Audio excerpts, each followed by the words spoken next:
शुभांशु शुक्ला भारत आए तो माननीय जितेंद्र सिंह जी,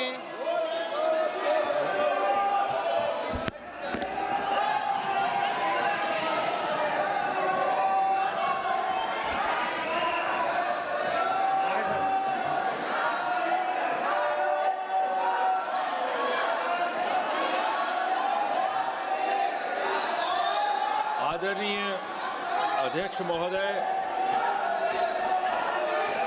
मुझे ये देखकर और ये कहते हुए सदस्यगण, आप सब लोग पीड़ा महसूस हो रही है।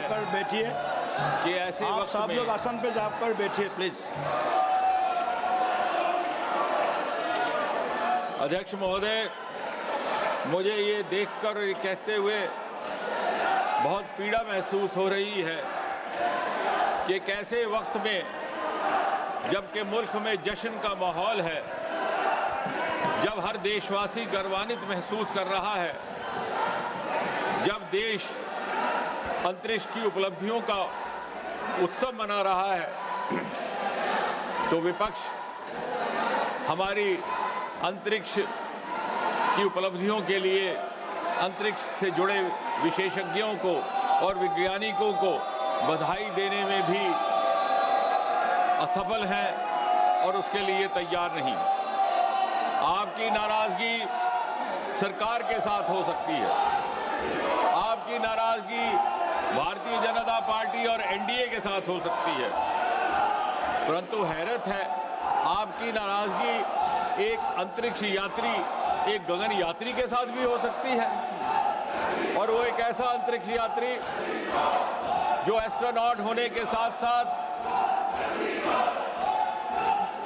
भारतीय वायुसेना का एक अनुशासनबद्ध सिपाही भी है।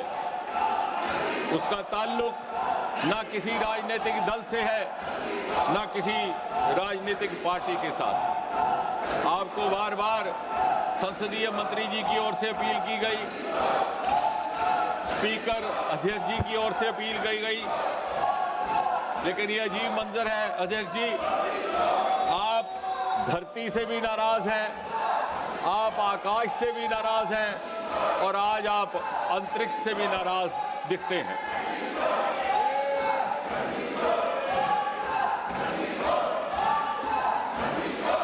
और एक चिकित्सक होने के नाते, मेडिकल डॉक्टर होने के नाते मैं ये मनस्थिति समझ सकता हूं अध्यक्ष जी।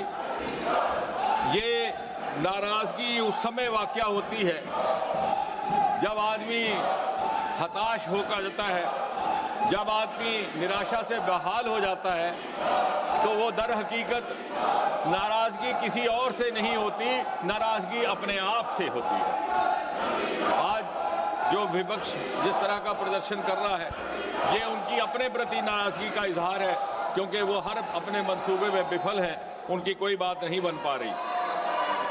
फिर भी मैं अपनी बात रखने से पहले, ताकि कहीं ये संदेश ना जाए कि हमारी ओर से पर्याप्त प्रयास ना हो, पूरी विनम्रता से सर झुका करके ये अपील करूंगा सदन के तमाम साथियों से, विपक्ष वालों से भी, कि यदि आपको सरकार का या देश का लिहाज नहीं, तो कम से कम इन अंतरिक्ष की उपलब्धियां प्राप्त करने वाले विशेषज्ञों के लिए आप इस चर्चा में भाग लें, वापस आएं। अहमद फराज का एक बड़ा मशहूर शेर है कि किस किस को सुनाएंगे जुदाई का सबब हम, किस किस को सुनाएंगे जुदाई का सबब हम, तू मुझसे खफा है तो ज़माने के लिए आ, और किस किस को सुनाएंगे हम तुम्हारे शोरो गल का सबब, तू मुझसे नाराज है तो सुभाषु के लिए आ। बहरहाल दुनिया किसी के रोकने से नहीं रुकती, बहारें फिर भी आती हैं, बहारें फिर भी आएंगी। विकसित भारत की ये तेज रफ्तार यात्रा यूं ही चलती रहेगी, इसको कोई रोक नहीं सकता। और प्रधानमंत्री मोदी जी के दृढ़ निश्चय और दृढ़ संकल्प को कोई हिला नहीं सकता। Nobody can shaken the courage and courage of conviction of Prime Minister Modi. Having said that, अध्यक्ष जी, आज एक ऐसा वक्त है जब सारा देश जश्न के माहौल में है। हर माँ अपने बच्चे के लिए दुआ करती है कि वो बड़ा होकर के शुभांशु शुक्ला बने, और और हर बच्चा ये ख्वाब देख रहा है कि मैं भी बड़ा होकर शुभांशु शुक्ला बनूं। आज दुनिया ने भारत की क्षमताओं के आगे सर झुकाया है। अभी कल ही शुभांशु का इस सफल यात्रा के बाद राजधानी दिल्ली में वापसी हुई है, आगमन हुआ है, और उससे कुछ ही समय पहले ऑपरेशन सिंदूर के द्वारा भारत की अंतरिक्ष में क्षमताओं का प्रदर्शन धरती से आकाश तक देख करके सारे विश्व ने हिंदुस्तान का लोहा माना है। ऑपरेशन सिंदूर के दौरान भी अंतरिक्ष विभाग और स्पेस टेक्नोलॉजी की जो भूमिका रही है, उस भूमिका को निभाने के हेतु जो टेक्नोलॉजी अपनाई गई वो भी गत 10 वर्षों में मोदी जी की सरकार के आने के बाद ऐसा हुआ। और इस तरह से मुझे यकीन है एक समय आएगा जब ये प्रश्न किया जाएगा इतिहासकारों से कि ऐसा क्यों कर था कि 60-70 वर्ष तक हमारा अंतरिक्ष का विभाग अलग थलग पड़ा हुआ एक सुस्त रफ्तार में काम करता रहा। और जब उस प्रश्न का उत्तर ढूंढा जाएगा तो ये समझ में आएगा कि 26 मई 2014 में जिस दिन मोदी जी ने प्रधानमंत्री के रूप में पदभार संभाला था, एक नए अध्याय का आरंभ हुआ और अंतरिक्ष की इस यात्रा ने गति भी पकड़ी, बल भी पकड़ा, उसको ताकत भी मिली। और दूसरा प्रश्न ये भी पूछा जाएगा कि ऐसा पहले भी हो सकता था मगर क्यों कर ना हुआ, और उसका शायद ये उत्तर होगा कि हमारे देश में प्रतिभा की कमी ना थी, हमारे वैज्ञानिकों में, हमारे विशेषज्ञों में काबिलियत भी थी, योग्यता भी थी, सलाहियत भी थी, क्षमता भी थी, आंखों में सपने भी थे, दिल में अरमान भी थे, मेहनत करने का मादा भी था। लेकिन अगर कमी थी तो कमी थी उस अनुकूलता की जो नीति निर्धारकों की ओर से अपेक्षित होती है। यदि कोई अभाव था तो अभाव था उस सपोर्ट सिस्टम का जो राजनीतिक नेतृत्व पॉलिटिकल डिस्पेंसेशन से अपेक्षित होता है, और उस अभाव की पूर्ति, उस कमी की पूर्ति मोदी जी के आने के बाद सन 2014 में हुई। और इसके पीछे कड़ी मेहनत की गई, कई क्रांतिकारी निर्णय लिए गए, एक के बाद एक स्पेस रिफॉर्म्स लाई गई जो कभी किसी ने ना सोचा, ना कल्पना की, ना तस्वुर किया। ऐसे ऐसे कदम उठाए गए, अंतरिक्ष के विभाग को प्राइवेट सेक्टर के लिए खोल दिया गया और मीडिया ने उत्साहित होकर के लिखा, Modi has unlocked India space.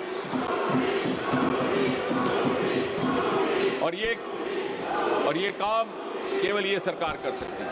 केवल एक ऐसे प्रधानमंत्री who has the courage of conviction to break the taboos of the past and to take path breaking decisions and to take out of box decisions. देखते ही देखते कुछ एक वर्षों में जहां हमारी स्पेस इकोनॉमी केवल नाम मात्र हुआ करती थी, आज $8 बिलियन तक जा पहुंची है। और इतनी तेज रफ्तार में उसकी प्रगति हो रही है कि आंकड़ा ये दर्शाता है कि आने वाले 8-10 वर्षों में इसमें लगभग 5-6 गुना वृद्धि होगी।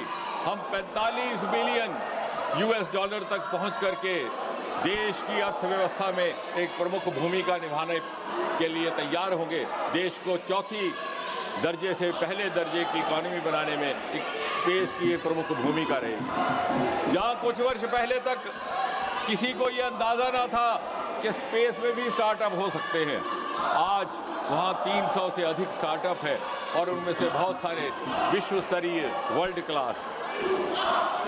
आपको ये जान करके दिलचस्पी होगी कि इसरो की विधिवत औपचारिक स्थापना सन 1969 में हुई थी और ये वो साल था जब अमेरिका ने चांद की धरती पर पहला मानव उतारा था और हमारा अभी जन्म हो रहा था। लेकिन आज चांद की धरती पर पानी अथवा जल के होने का प्रमाण हमारा चंद्रयान लेकर आया है। और विश्व को मानव जीवन की संभावनाओं को परखने के लिए प्रेरित किया है। आज चांद के सदर्न पोल पर पहुंचने वाला हमारा मिशन चंद्रयान 3 है। आज वो जमाना नहीं रहा कि दूसरे देश कोई सफल प्रयोग करते थे और हम उसका अनुसरण करते थे।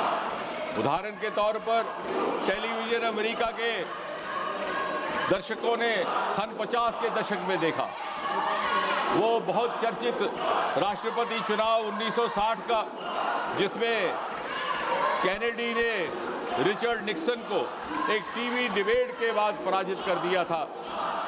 उस समय हमें ना ये मालूम था कि टीवी क्या है और डिबेट क्या है। इस दिल्ली शहर में भी पहला चित्रहार हमें कहीं 1970-71 में जाकर के देखने को मिला। लेकिन अब दृश्य बदल चुका है। India is no longer a follower. On the other hand, India beckons others to follow her. और बहुत सारी ऐसे प्रयोग शुभांशु ने भी किए हैं, जिनका जिक्र मैं अगले 3-4 मिनट में आपके सामने रखूंगा। लेकिन उससे पहले ये भी कहना लाजमी है कि बहुत सारे लोग ये कहते हैं कि साहब आप चांद की धरती पर तो जा रहे हैं, अंतरिक्ष में जा रहे हैं, लेकिन इससे हमें क्या लाभ है? I have the confidence to say that India has produced a unique model of using or applying space technology for the ease of living, for infrastructure projects, for development projects. Today, space technology has entered each and every household in India. आप गति शक्ति जैसे हमारे portal आज विश्व स्तरीय हैं, global model बन चुके हैं। इंफ्रास्ट्रक्चर प्लानिंग में, मॉनिटरिंग में, टेलीमेडिसिन हो, स्वास्थ्य का क्षेत्र हो, कम्युनिकेशन हो, फ्लड और डिजास्टर मैनेज में आज हमारी स्पेस टेक्नोलॉजी दूसरों के लिए सूचनाएं प्रदान करती है। हाउसिंग और अर्बन डिपार्टमेंट में अमृत स्कीम 500 शहर, स्मार्ट सिटीज 100 शहर स्पेस टेक्नोलॉजी के उपयोग से ये कार्यक्रम आगे बढ़ रहे हैं। डिफेंस का जिक्र मैंने अभी किया। ऑपरेशन सिंदूर ने हमारी स्पेस टेक्नोलॉजी की डिफेंस की क्षमताओं को पाकिस्तान की धरती पर प्रमाणित करने का अवसर दिया और उस अवसर का बखूबी फायदा लिया गया।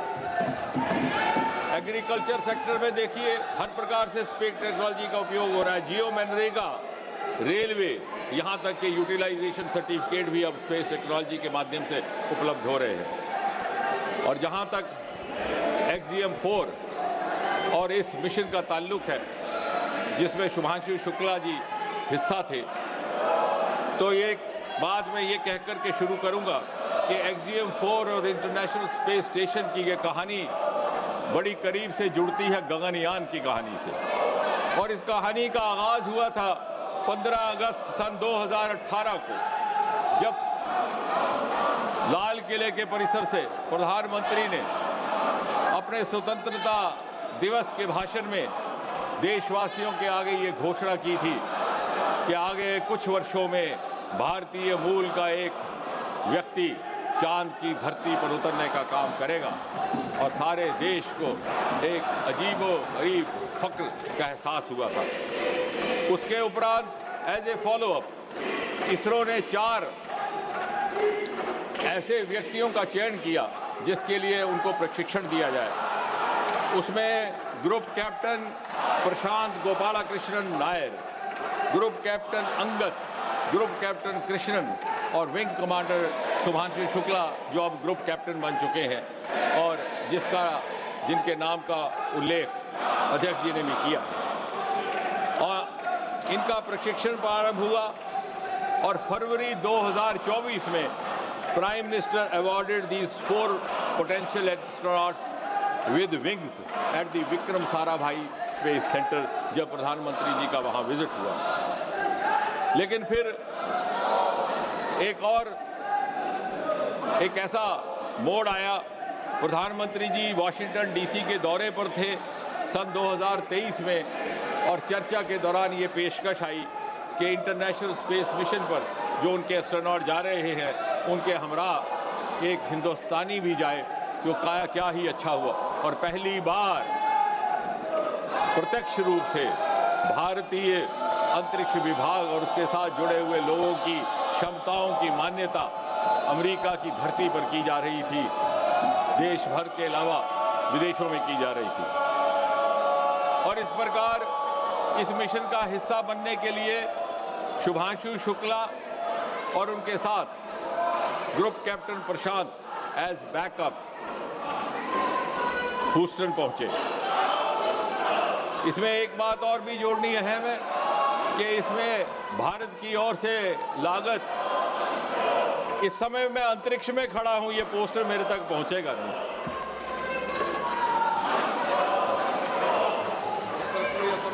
ये अंतरिक्ष तक नहीं पहुंचेगा।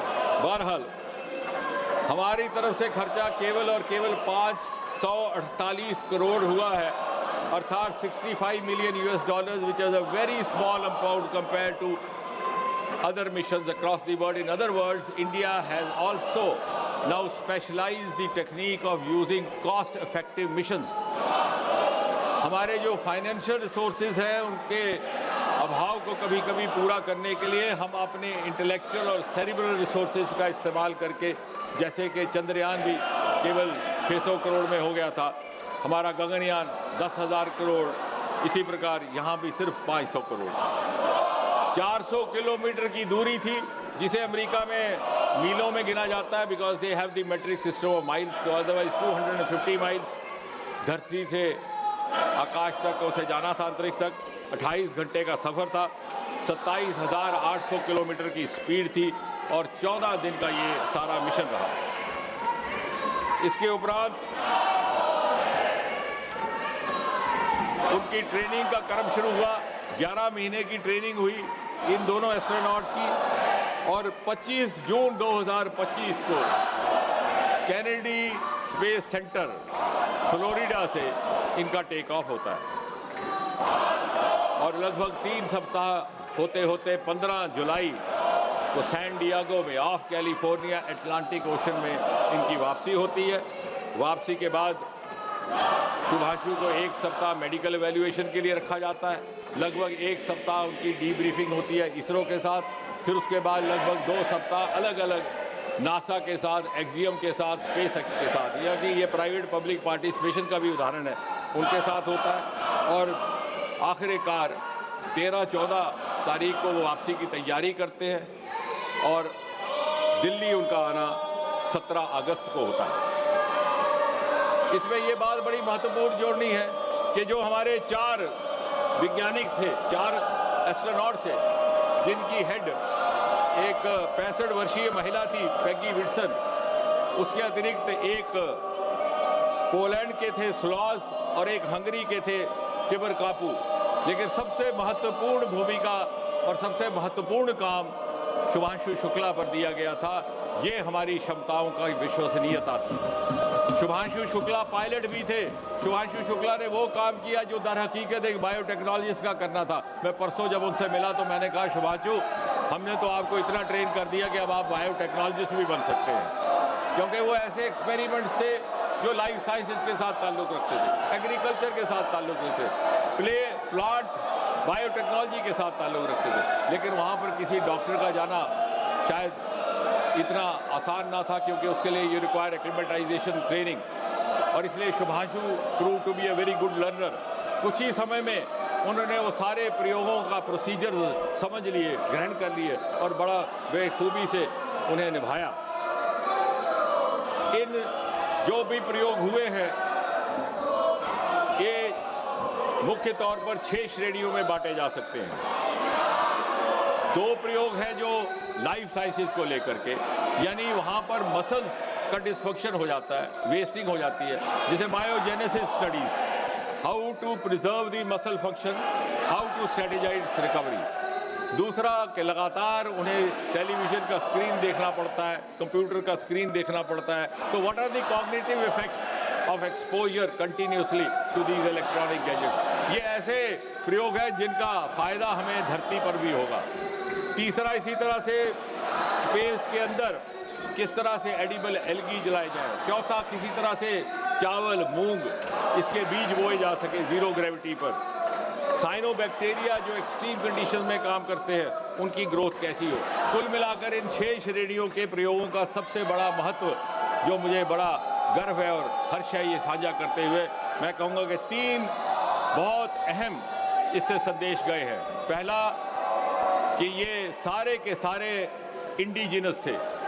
इन सारे की सारी किट्स हिंदुस्तान में विकसित की गई। इसी मंत्रालय के दूसरा विभाग डिपार्टमेंट ऑफ बायोटेक्नोलॉजी, उसके अतिरिक्त कुछ एक IITs, कुछ एक इंडियन इंस्टीट्यूट ऑफ साइंस, यानी आत्मनिर्भर भारत के मंत्र का पालन भी इन्हीं प्रयोगों से हुआ।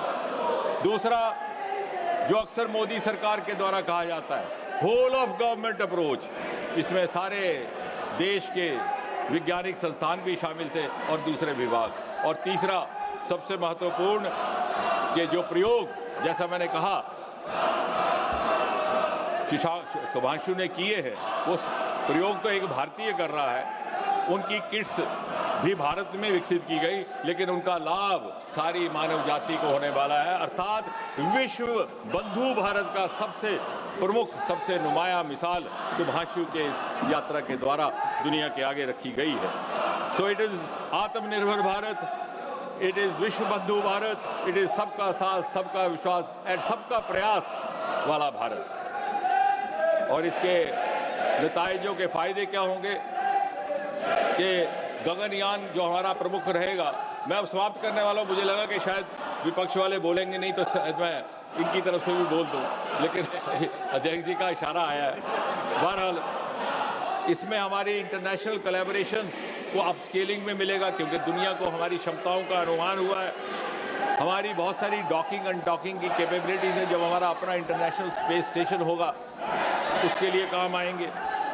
हमारी लाइफ साइंसेज और प्लांट साइंसेज की जो प्रयोग सुभांशु ने किए हैं, उनका धरती में भी इस्तेमाल होगा।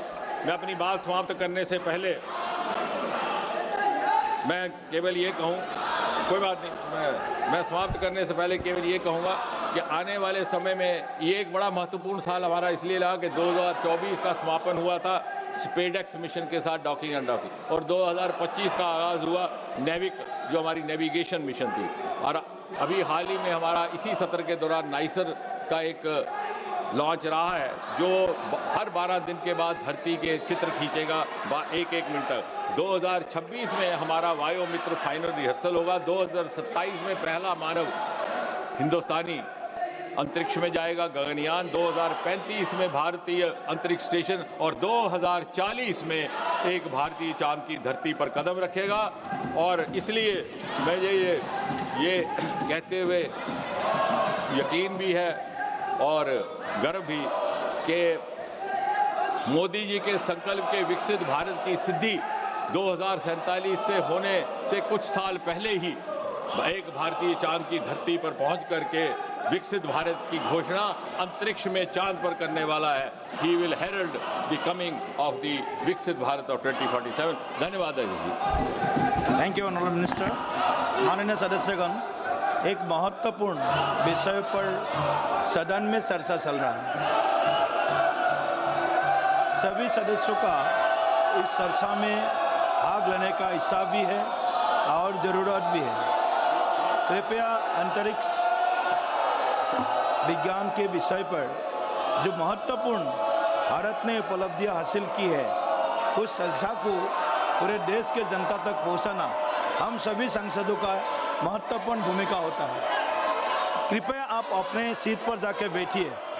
At least please allow to discuss the important space science achievement by Bharat by Sudhanshu ji. Please sit it. We should continue the discussion. Please allow. You are requested to please be seated. आप सभी लोग बैठ जाइए। सभी लोग बैठ जाइए। आपके कारण सदन के प्रति भारत के जनता का आक्रोश देख रहा हूँ। हर दिन पोस्टर्स, बैनर्स लेकर के आप लोग आते हो, पार्लियामेंट में, सदन में आते हो। देश के महत्वपूर्ण ये स्पेस टेक्नोलॉजी के विषय के ऊपर जो चर्चा शुरू हुआ सदन में, आदरणीय मंत्री जी ने अपना विषय प्रस्तुत किया है। आप सब लोग भी इसमें शामिल हुई है। इसमें आप लोग भी अपना विषय जरूर रखिए। आप अगर सदन नहीं चलाना चाहते हैं, if you are not allowing to run the business of the house, then कोई हमारे पास कोई और विकल्प नहीं है। फिर सदन को फिर पूरे दिन के लिए बंद कर देना पड़ेगा। आप इस चर्चा में भाग लीजिए। अंतरिक्ष विज्ञान में भारत का जो महत्वपूर्ण सफलता है उसमें भाग लीजिए काइंडली। आप सदन नहीं चलाना चाहते, देश के जनता हम सबको देख रहे हैं, सदन को पूरा देख रहा है। सदन में इस तरह का आपका व्यवहार जनता एक्सेप्ट नहीं करती है। थोड़ा इस विषय के ऊपर जरूर आप लोग ध्यान दीजिए, विशेष करके स्पेस टेक्नोलॉजी के ऊपर, स्पेस साइंस के ऊपर हमारे जो उपलब्धि है उसके ऊपर तो आप कम से कम इसमें पॉजिटिविटी दिखाना चाहिए। इसमें आप लोग पॉजिटिव थिंक के साथ अगर नहीं चलाना चाहते सदन, आप लोग सदन की कार्रवाई 19 अगस्त 11 बजे तक के लिए स्थगित की जाती है।